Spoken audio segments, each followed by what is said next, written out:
I did something really bonkers in 2020. I spent an eye-watering sum of money building a soundproof club room in the spare bedroom of my flat. I said, can I rip this room apart? And I was posting it on YouTube and Instagram. On reflection, was that pursuit something that was... Which one was that for you then?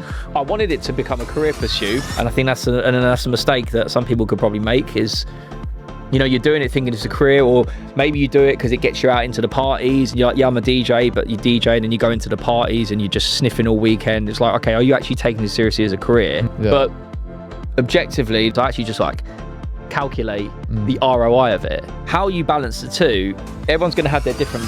I was 25 then. Yeah. You know, I went out every single night, barring like a few days, and it was, you know, but I wouldn't want to do that now.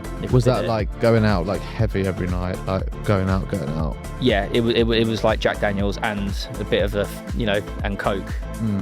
Not Coca-Cola Coke, yeah. But yeah, like, well, Coke, yeah, it was that most nights. This is the thing about production that bothers me as well, is people who get into producing music, they stay up all night, like like, oh yeah, you know, team no sleep, and they post, and I'm like, there's nothing to brag about that. Like, getting no sleep is like the dumbest shit you can do.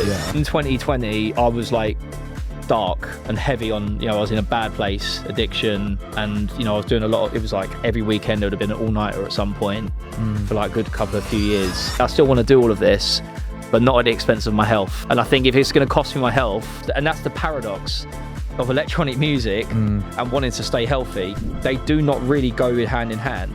If you really want to, they just don't. So how you juggle the two? It is quite hard when you see friends suffering, because like when it's like a true like addiction, you can't really say, like, even if you try to say something, they can kind of get defensive about it. Yeah.